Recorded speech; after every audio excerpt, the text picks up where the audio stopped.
¿Qué tal? Buenos días a los alumnos que ya se conectaron. Iniciamos la sesión de hoy, 13 de octubre, la materia de literatura.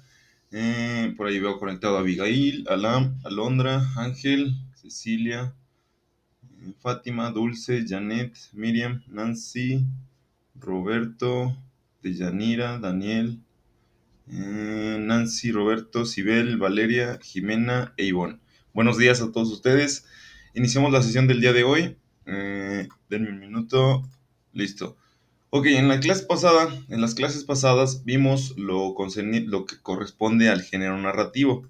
Vimos los subgéneros menores, subgéneros mayores y sobre todo en la clase pasada vimos estructura de la narración y vimos también la parte del género lírico. Dentro del género lírico vimos características de la escritura en prosa, vimos características de la escritura en verso, de la organización de la escritura en verso y en prosa, y nos quedamos en el tema de los subgéneros líricos. Existen dos grandes ramas de subgéneros líricos, o sea, dos tipos de poemas, que existen los poemas mayores y los poemas menores.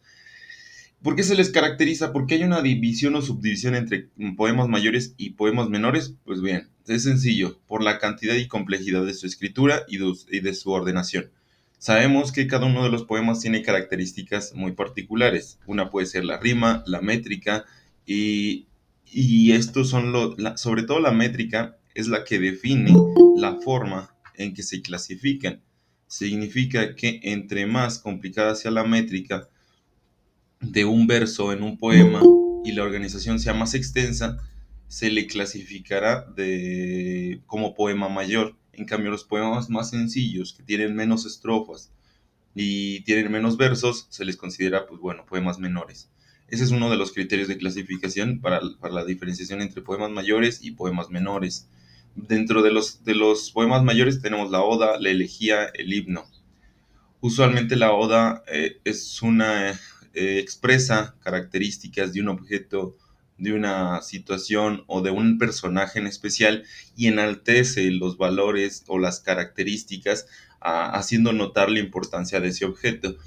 A diferencia la elegía usualmente suele ser cantos a la victoria, a diferencia del himno, que el himno tiene como principal intención la cohesión y la integración de una comunidad o de un grupo social. Esas son casi que las características de los poemas mayores. Y obviamente las características y la extensión es mucho mayor a lo que es el soneto, el madrigal, las redondillas, el romance, la copla y los epigramas. Aquí en poemas mayores también podemos identificar la canción, pero la canción también muchas veces puede caer en poemas menores por las características de su métrica. ¿Vamos claros hasta ahí? Nada más me confirman el audio también. Inicié hablando y no supe si estaba claro. Sí, está claro. Gracias, Ivonne. Ok, entonces continuamos. Vamos a ver de manera sencilla y rápida los subgéneros de la lírica, que en este caso son mayores, y como les decía, les denomina así por ser más extensos y con un tono más formal y solemne sobre sus estrofas.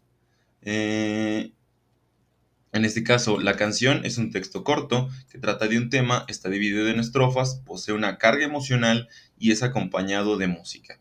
No tiene métrica fija y posee enorme variedad de formas. Por eso es de que muchas veces las canciones se clasifican en géneros menores, pero hay unas más que su métrica y la forma en que está estructurada es mucho mayor. Por eso es que se les considera en ocasiones de género mayor. Después tenemos el himno. Originalmente es una composición coral. Una composición coral significa que se interpreta por muchas personas, por un coro, literalmente. Y generalmente en un principio estaba para cantársela a un dios. Y usualmente es un texto donde se exalta el amor a la patria, personajes importantes o situaciones de la religión, pasajes de la religión, perdón. Posee un tono solemne, generalmente puede estar acompañado con música y muchas veces sí tiene una métrica fija, pero variada, sobre todo por el tono o la temática que expresa en el mismo himno. Después tenemos la oda, como les decía, es una exaltación a la vida, a un hecho importante, a la naturaleza. Por ejemplo, puede ser la exaltación a la vida significa, no sé, la exaltación a la juventud, la exaltación a la madurez. En términos de hecho importante, la exaltación, no sé, vamos a suponer un momento histórico en México, puede ser la independencia, puede ser la revolución, puede ser aquellos momentos donde la gente se reunía de manera solidaria, como en alguna inundación, como en algún terremoto. Generalmente estas son las interpretaciones o las temáticas que tienen las odas. También la naturaleza, por ejemplo, si quieres exaltar las características del otoño, las características de la primavera, usualmente se suele expresar en odas. Es de carácter moral, religioso y heroico. Cuando la oda es cantada va acompañada generalmente por la lira. Ya sabemos que es la lira, aquel instrumento de cuerdas que le da origen al género lírico. No tiene una métrica definida, o sea que no significa que tiene que tener, cada verso tiene que tener 14 sílabas, no, es variada la cantidad de sílabas. La elegía es un subgénero distinto, bueno, que hace parte del subgénero mayor y es abordada por temas de pesares de la vida, del amor, de la guerra. Más en las elegías usualmente estaban escritas y tenían mucho auge en la Edad Media. También en la actualidad hay mucho desarrollo de las elegías y se utiliza para demostrar el dolor de la muerte de un ser querido. No posee una métrica definida. También las métricas son variadas, pero usualmente tienen más de 10 sílabas. Eh, Posteriormente, ya en el segundo corte, bueno, no en el segundo corte, en el segundo curso de literatura, veremos todo lo que se refiere a la métrica en los poemas. En este caso solo lo vemos de manera superficial, pero cuando llevemos literatura 2 estaríamos viendo cómo funciona la métrica y qué características tiene la métrica y cuáles son las pautas para denominar si un poema es un poema de subgénero mayor o de subgénero menor. Esto sería en resumen algunos de los elementos o algunos de los ejemplos de los subgéneros mayores. Para el caso de los subgéneros menores, pues bueno, ya les había comentado, por su sencillez y facilidad, así como ser ligeros y breves por su composición, son clasificados como tal, como menores. Dentro de algunos ejemplos tenemos el epigrama, es una crítica breve y sustancial cuya métrica es variable. Pero es variable, pero usualmente tiene menos de 11 sílabas. Después tenemos el madrigal, es una breve composición lírica cuyo tema recurrente es amoroso. O sea, el tema principal del madrigal es una relación amorosa o algún tipo generalmente está relacionado con el amor o con las relaciones interpersonales. Después tenemos la métrica es una combinación libre entre 7 y 11 sílabas. ¿Qué significa entre 7 y 11 sílabas? Significa que uno de sus versos puede tener 7 sílabas y el siguiente puede tener 11. Pero esa es la variación, no puede haber menos ni puede haber más. Generalmente esa es una de las características que identifica al madrigal. Después tenemos al soneto. El soneto sí es muy particular. Es una poesía de 14 versos, o sea, 14 líneas en decasílabos. ¿Qué significa en decasílabos? Que tiene 11 sílabas en cada uno de sus versos. Y esa sí es una regla inamovible de un soneto. Para que ustedes puedan decir, yo escribí un soneto, tiene que cumplir con esas dos características. Tiene que ser 14 versos y cada uno de sus versos tiene que tener 11 sílabas. No debe de estar distinto, porque si no, entraría en un madrigal, en un epigrama o hasta en una canción. Está dividida en dos cuartetos y en dos tercetos. ¿Qué significa dos cuartetos y dos tercetos? Significa que hay dos estrofas, o en este caso, hay sí, en este caso hay dos estrofas en las cuales son son cuatro versos y en la otra son tres versos. ¿Qué más tenemos? Tiene tipo de rima consonante, ya después veremos qué es la diferencia entre la rima consonante y la rima asonante. Los cuartetos riman entre sí y los tercetos riman entre sí. Entonces esas son las características del soneto. Listo, ya habremos visto las diferencias muy generales entre el término, entre los subgéneros mayores y los subgéneros menores. En este momento ya pasaríamos al siguiente tema, que es el tema del género dramático. ¿Hasta el momento hay alguna duda con lo que se ha revisado hasta ahorita? Si tienen alguna duda, con toda libertad pueden comentarlo. ¿No? Abigail, Alondra, Ana, Ángel, No, ¿alguna? ninguna. Ok, gracias Daniel. Ninguna. Gracias Nancy. No, ninguna. Gracias. Ok, denme un minuto, continúo. Ok, y en el siguiente ejercicio necesito que ustedes hagan la lectura de estas tres preguntas e intentemos darle una respuesta de manera colectiva. Vamos a iniciar. Ustedes vamos a hacer una breve lectura de cada una de ellas. Les doy un momento para reflexionar. Y cuando alguno de ustedes tenga una respuesta, pues bueno, la provee. Si no tiene nadie una respuesta, pues bueno, voy a seleccionar a una persona al azar de las que están conectadas. Y pues bueno, haremos la pregunta directamente. La primera pregunta, qué diferencias tiene el teatro respecto a la narrativa y la lírica? Esa sería la primera pregunta. Después tenemos la segunda. ¿Qué elementos son indispensables para identificar el género literario? Este género literario se refiere al género dramático.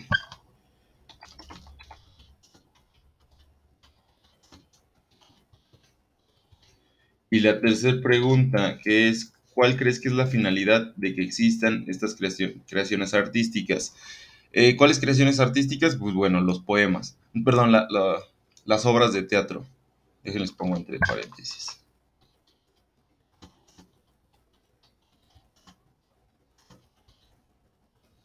En este caso serían las obras de teatro y los poemas. Ok, pasaríamos a la primera pregunta. ¿Qué diferencias hay entre el teatro respecto a la narrativa y respecto a la lírica? ¿Cuál creen que sean esas diferencias? Ya hemos visto características del género narrativo. Ya hemos visto características y algunos ejemplos del género lírico. Ahora nos toca revisar el teatro. El teatro se clasifica como género dramático. ¿Cuáles creen que sean las diferencias entre estos tres géneros?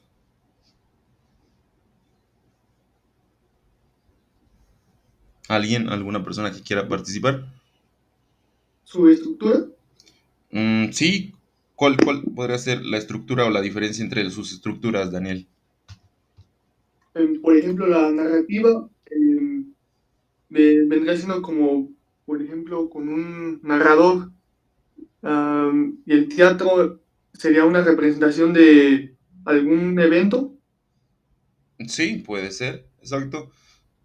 Sí, vamos por ahí. Quería llegar a ese punto, pero vamos a ver quién más puede participar. Sí, Daniel, muchas gracias. Sí, se refiere a que la narrativa es como lo que vendría siendo el guión que existe en el teatro, y el teatro es una representación de lo que está escrito en la narrativa. Exacto, es una buena interpretación. ¿Alguien más tiene una interpretación o tiene una referencia distinta de las diferencias entre el teatro, la narrativa y la lírica? ¿O seleccionamos a alguien al azar? Vamos a ver quién está por ahí. Ya abandonaron la sesión para no participar. Eh, ¿Estará por ahí Dulce Samantha o Dulce María? ¿Alguna de ustedes que tenga alguna respuesta a esta interrogante? Yo probé. Sí, dígame, Dulce. Pues yo creo que las diferencias es que, por ejemplo, la narrativa es como un cuento y el teatro es la representación de ese cuento y la lírica pues son los poemas, las canciones y así que también se pueden usar dentro del teatro. Ok, muy bien. Exacto. Ustedes han sintetizado la información de una manera muy bien. Exacto. Finalmente, la narrativa es como el esqueleto y la interpretación, o en este caso el género dramático, es el cuerpo en general, lo que recubre el esqueleto. Usualmente cada uno de ellos se puede interpretar de manera aislada, en el caso del género lírico y el género narrativo, aunque muchas veces el género dramático sí requiere como de un guión basado en el género narrativo.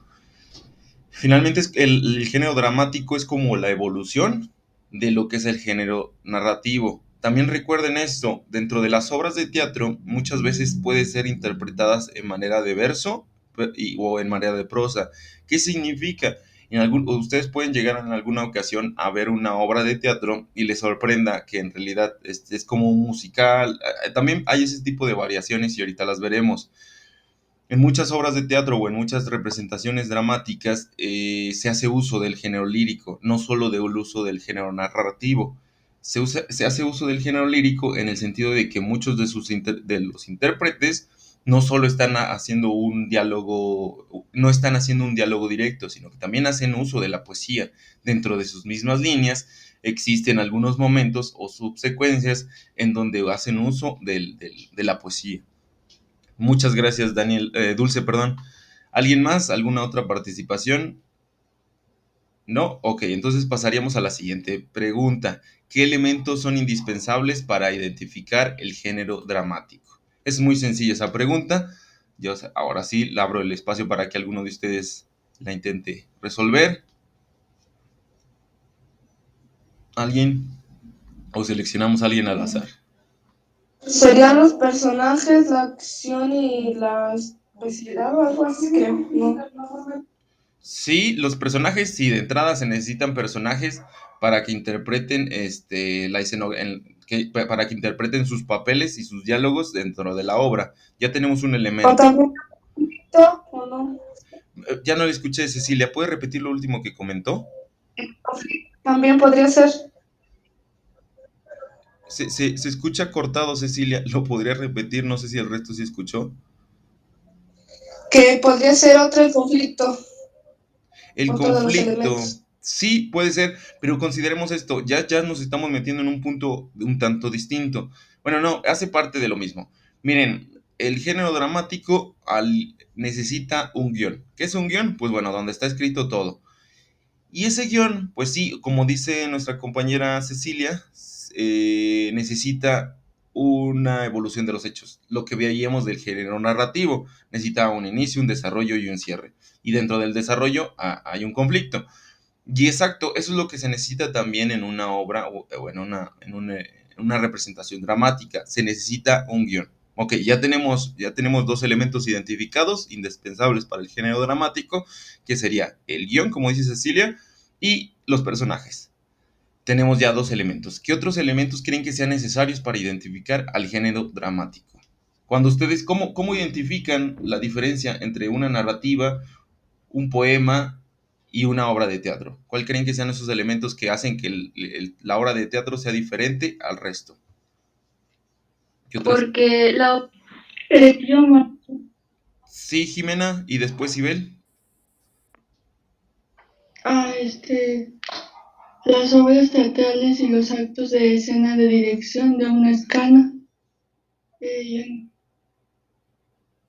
Sí, también la división de actos está dentro del mismo guión. Consideremos que las escenas y los actos son las subdivisiones que tiene el género dramático para hacer como breves pausas en las transiciones. Por ejemplo, si las acciones se desarrollan en un castillo y después se desarrollan en un bosque, hay pequeños cierres que hacen que se logre identificar la transición, y eso es lo que se denomina como escenas o como actos. Muy bien, Jimena. Ahora, Sibel, ¿alguna otra participación iba a tener?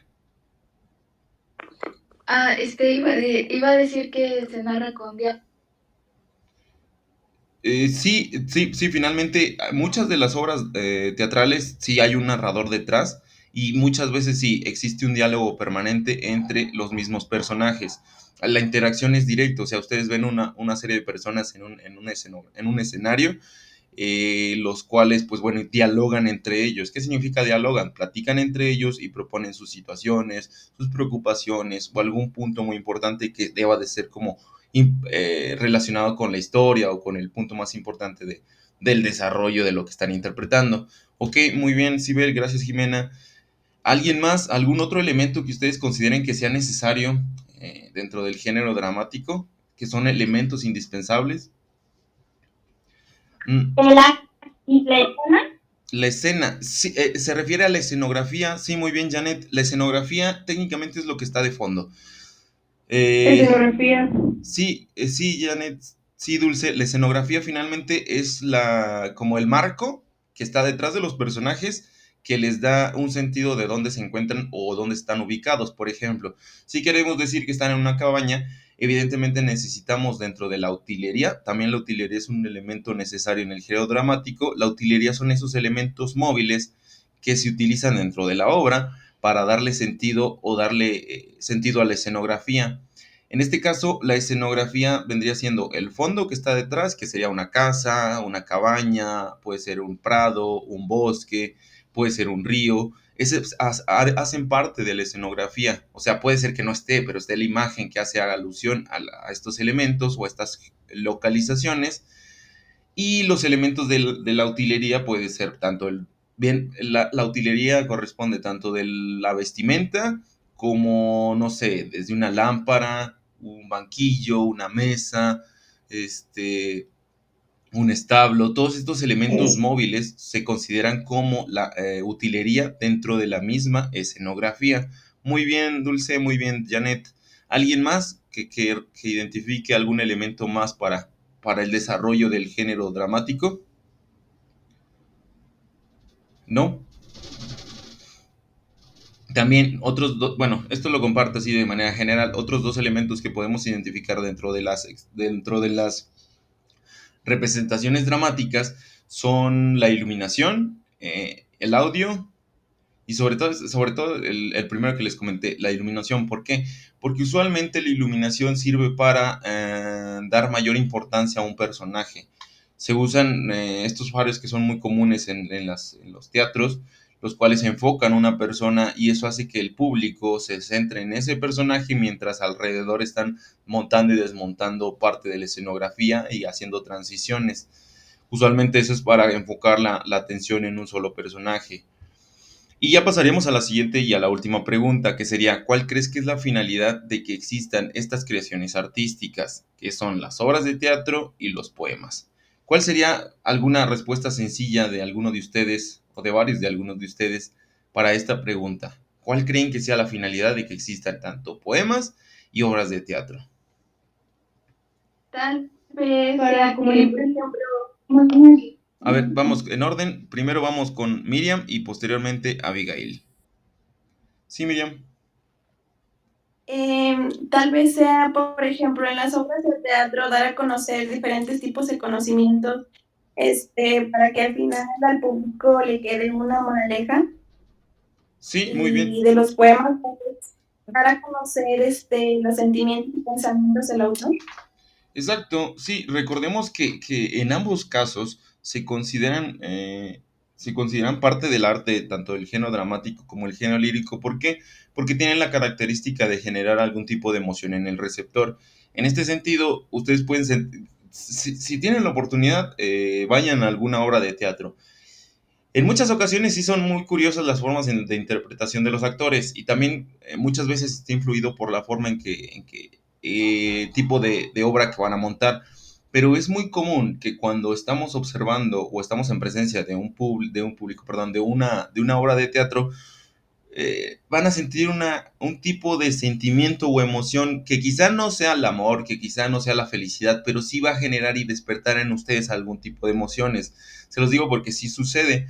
Les recomiendo que si tienen oportunidad vayan a alguna obra de teatro en la que, bueno, ahorita obviamente ya están, ahorita hasta que hasta que pase la pandemia totalmente van a estar abiertos los teatros. Ya me parece que están abriendo algunas obras.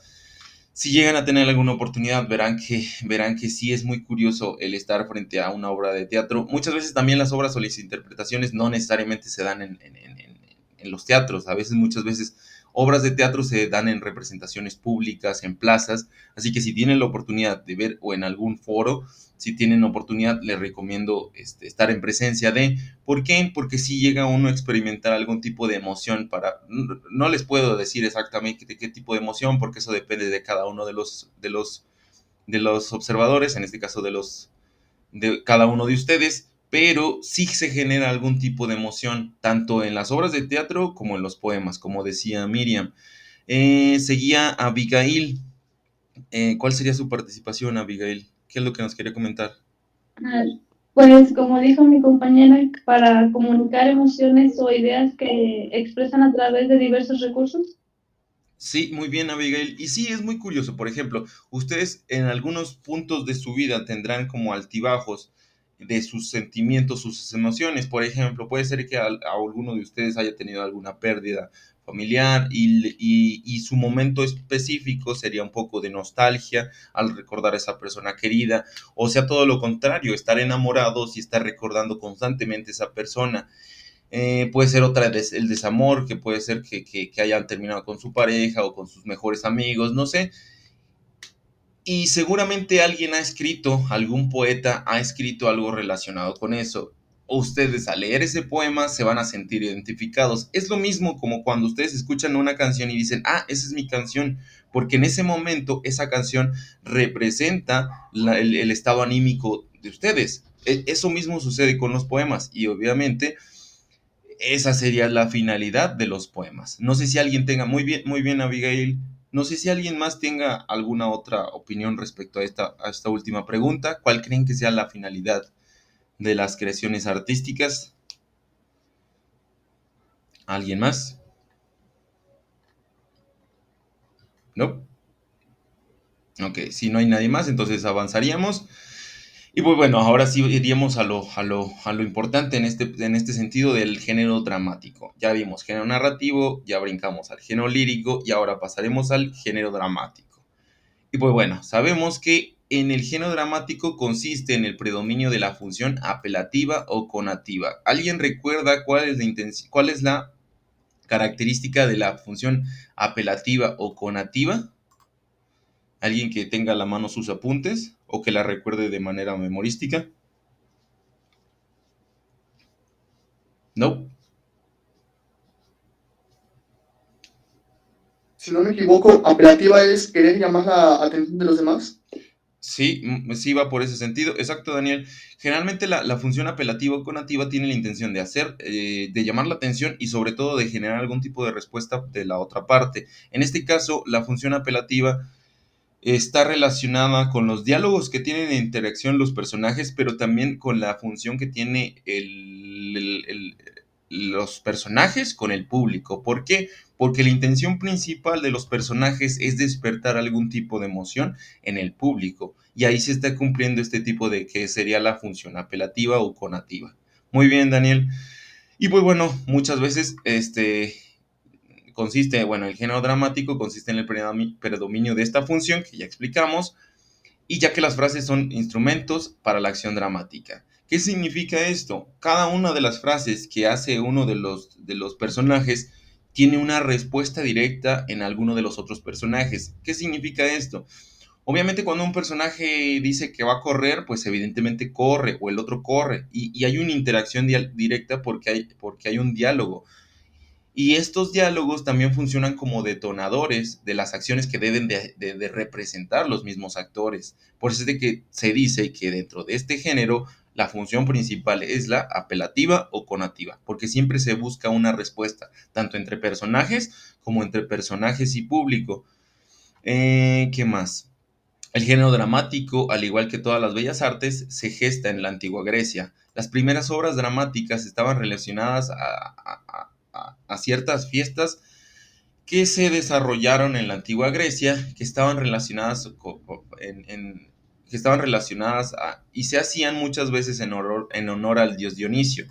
el dios Dionisio estaba relacionado, era el dios del vino y de las festividades y de la fertilidad, y por lo tanto, pues bueno, cuando era temporada de cosecha, muchas veces se le daba gracias a este dios en la antigua Grecia y se generaban este tipo de fiestas en donde había muchos actores y muchos poetas, los cuales interactuaban entre sí y posteriormente esto se estandarizó y se llevó a un teatro. Ya después los griegos empezaron a construir teatros en los cuales ya se hacían representaciones más específicas de ciertas obras que estaban muchas veces relacionadas con actos antiguos y muchas veces estaban relacionados con la religión. Tenían tenían ese carácter religioso, y pues estaban siendo desarrolladas en honor a este dios Dionisio, que era el dios de las festividades, o sea, el dios de la fiesta y de la fertilidad. ¿Sí vamos claros hasta ahí? Sí, gracias. Ok, gracias, avanzamos. Entonces, pues bueno, ya dijimos que existe la función apelativa, conativa, y muchas veces en el discurso, en este caso, esencialmente una acción pragmática. ¿Qué significa eso? El discurso, o sea, lo que dicen los personajes, casi casi que son acciones pragmáticas. ¿Qué es una acción pragmática? Pues aquello que hacen los intérpretes, o en este caso, los personajes.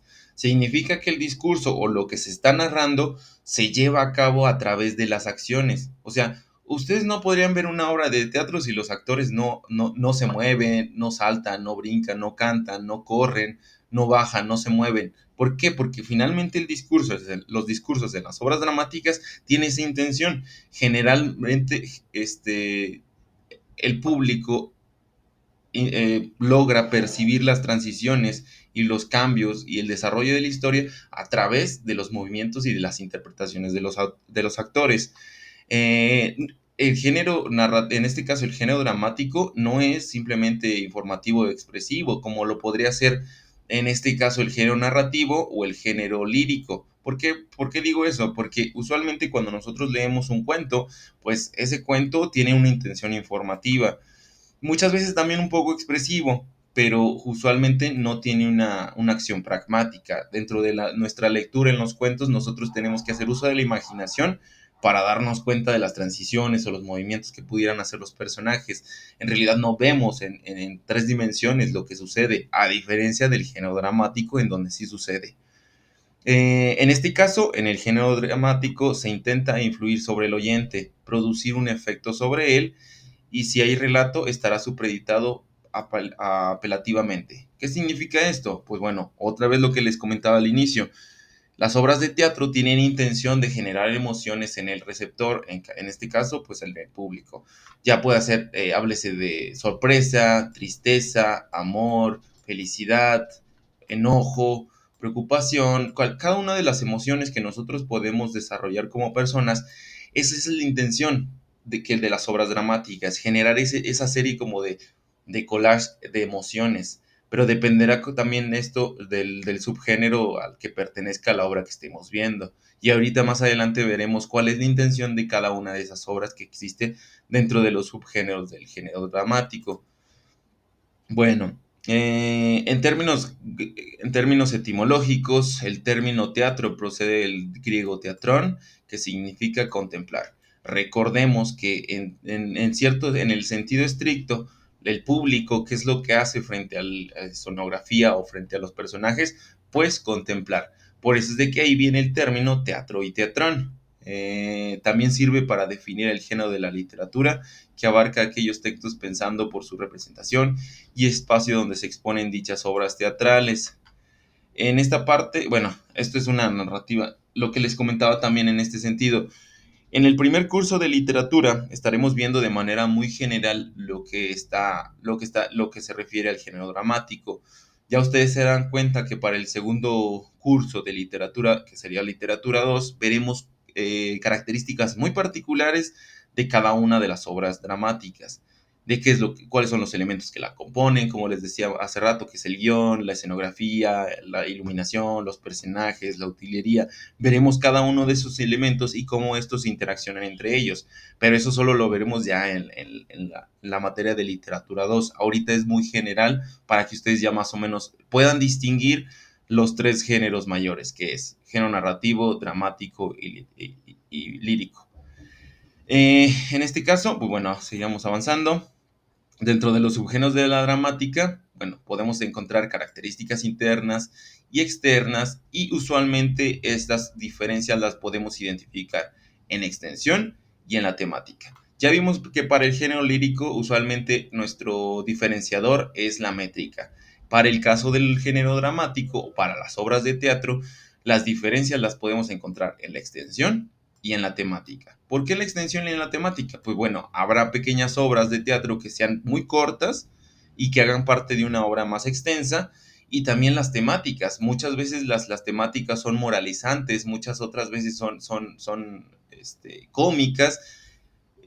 Cada una de las obras tiene una intención distinta. Algunas te quieren hacer reflexionar, otras te quieren hacer reír, otras te quieren hacer pensar. Depende de la temática que aborde o la temática que se desarrolle en cada una de esas obras. Estas son las dos principales diferenciaciones que podemos encontrar en el género dramático. ¿Sí vamos claros hasta el momento? Sí. Ok. Sí, Muy bien, gracias. Y también esas dos partes, que sería la extensión y la temática, son los elementos que nos ayudan a identificar si hay una obra de género mayor o hay una obra de género menor. Y pues bueno, dentro de los primeros, dentro de las obras de género mayor podemos encontrar la tragedia, la comedia y el drama. Y ahorita veremos cuáles son las características de estos tres subgéneros mayores. Obviamente decimos son subgéneros mayores porque su extensión, tanto de la tragedia, la comedia y el drama, son mucho mayores a las que corresponden a los subgéneros menores. Y también las temáticas ya están muy orientadas a un tema en específico. Por ejemplo, la tragedia.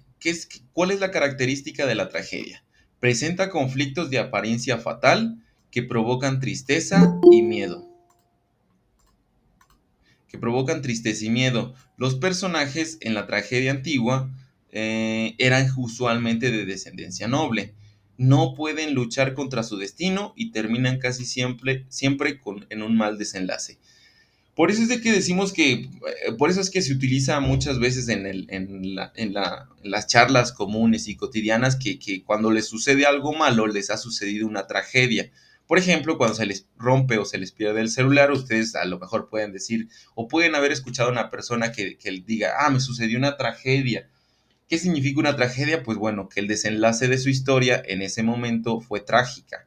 ¿Qué es trágico? Pues bueno, que el desenlace no ha sido favorable, que ha tenido una serie de problemas que le han generado conflicto en su día a día. ¿Sí vamos claro con esta característica de la tragedia? sí.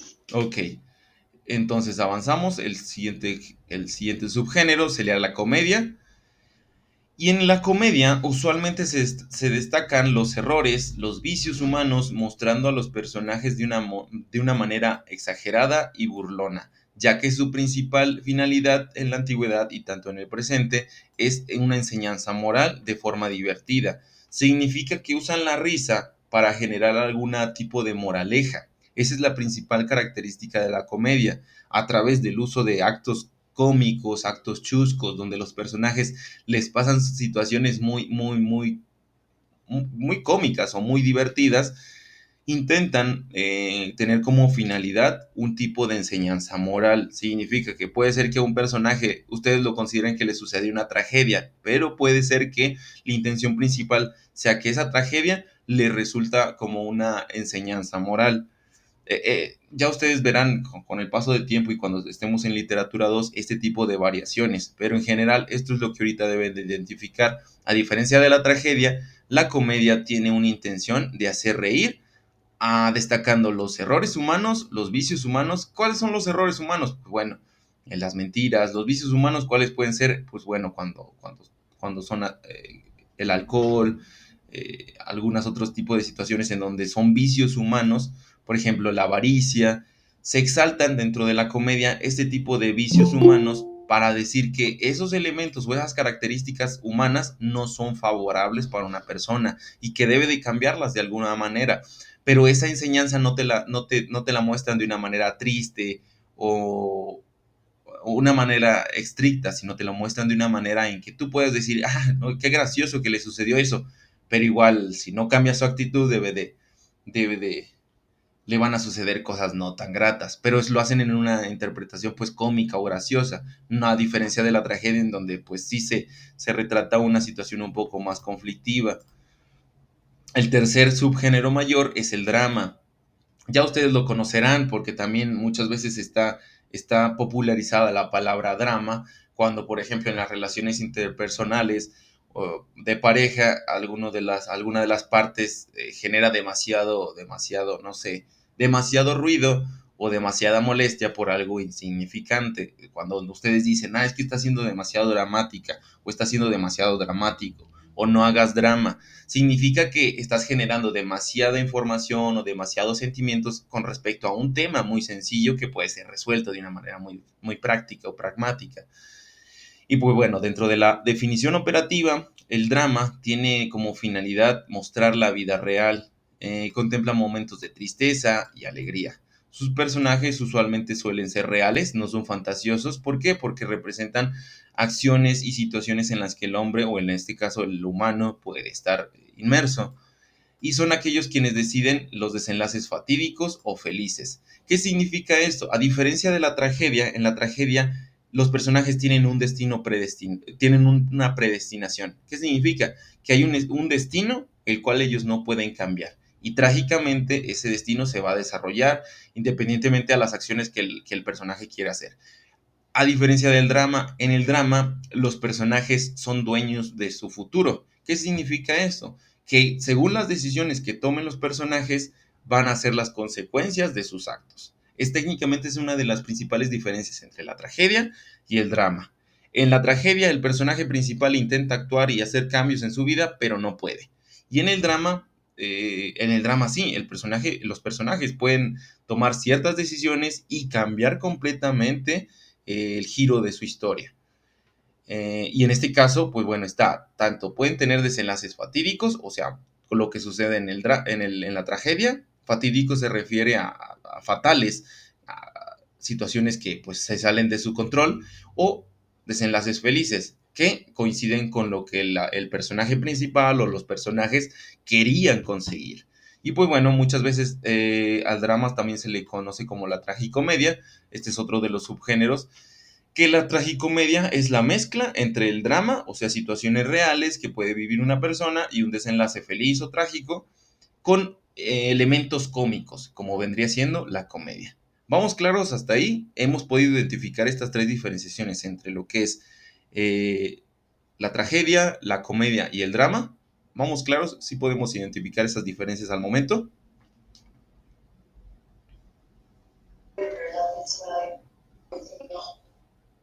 Sí. Ok, Sí. gracias Ana, gracias Cecilia, gracias Daniel. Entonces, avanzamos con lo siguiente, y son los subgéneros menores. Esto sí nos vamos a ir un poquito rápido porque ya está casi por finalizar la sesión. Y pues bueno, el auto sacramental se considera como una escenificación de un solo acto con personajes bíblicos. ¿Qué significa auto sacramental? Que sacramental está relacionado con con la religión. Y pues bueno, ustedes han visto, por ejemplo, las pastorelas, son un ejemplo muy claro de un auto sacramental. ¿Qué es un auto sacramental? Pues es escenificación de pasajes bíblicos o de pasajes religiosos. Es una puesta en escena de personajes religiosos demostrando un periodo o una temática religiosa. Eso es tan sencillo como eso. Es un auto sacramental, una escenificación religiosa. Es tan sencillo así. Después tenemos, o dentro de los mismos subgéneros menores, tenemos el sainete. El sainete es una pieza teatral breve, de tema jocoso y de carácter popular. Lo que diferencia el sainete de la comedia es que es muy breve, es un tema jocoso y de carácter popular. ¿Qué significa tema jocoso? Pues es muy popular, o sea, es cómico, pero en el sentido así como muy inocente, muy familiar. Y de carácter popular, bueno, que usualmente representa situaciones del día a día. Por ejemplo, si a una persona se le pierden las llaves, si a una persona se le va el camión, cosas así muy comunes y muy populares son las que se retratan en el sainete, a diferencia de la comedia, que tiene como un poquito más de contenido. Esa sería la diferencia entre el sainete y la comedia. Después tenemos el paso, que es la presentación dramática breve de un asunto sencillo y un tratamiento cómico con un consejo moralizante. El paso, al igual que el sainete, tienen una relación con la comedia, pero obviamente regresamos a que, por ejemplo, la diferencia entre el sainete y el paso es que el sainete no tiene una intención de dar un consejo moralizante, a diferencia del paso. El paso sí tiene una intención de dar como un pequeño consejo moral, pero la diferencia entre el paso y la comedia es la extensión. Obviamente el paso no tiene la extensión que pudiera tener una comedia. Por ejemplo, pudiera ser que una comedia tenga como varias subsecuencias de paso. ¿Por qué? Es como si nosotros quisiéramos integrar una obra extensa con varias pequeñas extensiones, en este caso con pasos. El entremés, pues bueno, es una pieza teatral cómica de un solo acto, de rama jocosa, se presenta entre actos de la obra principal. El entremés, no sé si en alguna ocasión ustedes hayan escuchado esa palabra, entremés, está muchas veces relacionada con los alimentos y se refiere a aquel alimento que ustedes consumen antes de, o como se conoce, una entrada, antes de entrar bien de lleno con el plato principal. Y exactamente tiene relación, hasta cierto punto tiene relación con las obras de teatro y con su función dentro de las obras de teatro. Ya casi está por terminar la sesión, pero todavía tenemos un poquito de tiempo para terminar este tema. Entonces, les decía, el entremezzo es la pieza teatral cómica de un solo acto, de rama jocosa, se presenta entre actos de la obra principal. Entonces, imaginemos esto, tenemos una comedia y dentro de la comedia podemos tener divisiones de actos. Dentro de la división de actos puede entrar un entremés. ¿Qué significa? Pues bueno, vamos a suponer que la obra principal habla de no mentir, y después entra un entremés que está relacionado también con la obra principal, y es gracioso y que da referencia a la obra principal, y luego continuamos con la obra principal, que sería la comedia. Esa es la función del entremés, hacer parte de una obra mayor, pero no funciona de manera autónoma. Usualmente se presenta a la mitad o dentro de la intervención de una obra más grande. Después tenemos la farsa, es la escenificación que pretende hacer reír. Este es muy sencillo, esto es lo que quieren, es como cuando ustedes ven a un pequeño payasito haciendo graciosadas, es técnicamente eso. Muchas veces también la farsa tiene como principal intención marcar la pausa de los actos en las obras más grandes. Y muchas veces es fantasiosa. Los personajes que aparecen en las farsas pues no son reales, son irreales y tienen comportamientos muy exagerados. ¿Qué significa eso? Que son muy felices, muy alegres o son muy apáticos, muy enojones y se hace mucho énfasis en esos comportamientos. Después tenemos el melodrama, que es muy similar al drama y que obviamente resalta los sentimientos de los personajes, pero hay una diferencia entre el drama. En el melodrama hay un acompañamiento de música instrumental. Esa sería la principal diferencia entre el drama y el melodrama, sobre todo el acompañamiento de la música. Y ya los últimos dos elementos que podemos identificar, pues bueno, es la ópera, que es una mezcla entre el género lírico y el género dramático. ¿Por qué? Porque es una representación teatral en la que actúan, bailan y también cantan los personajes. Ustedes han visto alguna película en la que generalmente son como musicales.